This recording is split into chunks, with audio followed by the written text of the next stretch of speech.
जसोदा के जाना में लाला नावा भावा नावा में शोर भइल बा।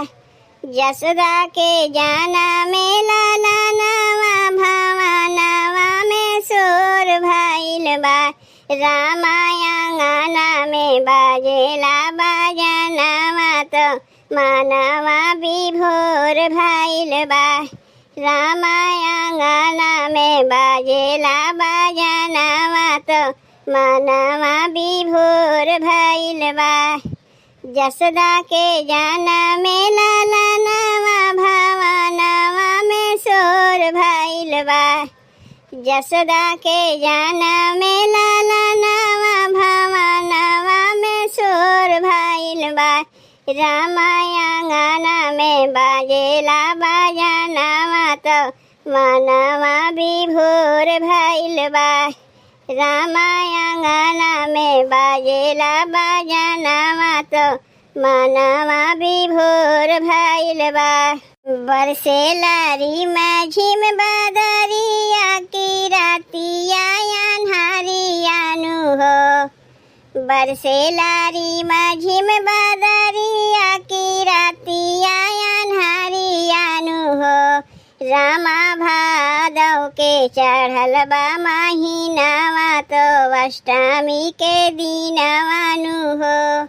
रामा भादव के चढ़ल बा महीनावा तो अष्टमी के दिनवा नु हो।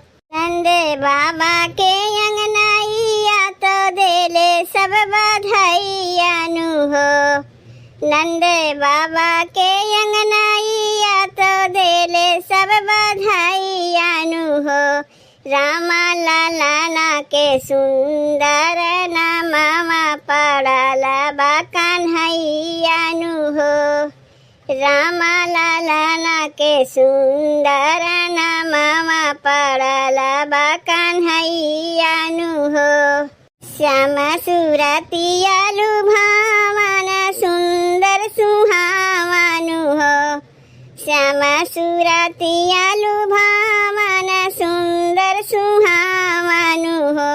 रामा मीठी मीठी मंद मुस्कानिया लगेला मन भावन हो। रामा मीठी मीठी मंद मुस्कानिया लगेला मन भावन हो। जसोदा के जाना में लाला नावा भावा नावा में शोर भइल बा।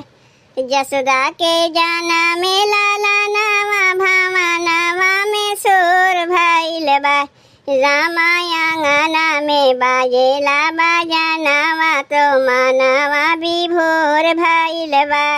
रामायण में बाजेला बाजनावा तो मानवा विभोर भइल बा। तब भैया बहनी कृष्ण जन्माष्टमी सोहर गीत कैसन लाग? अगर अच्छा लाग हो तो वीडियो को लाइक चैनलवा को सब्सक्राइब कर दियो भैया बहनी।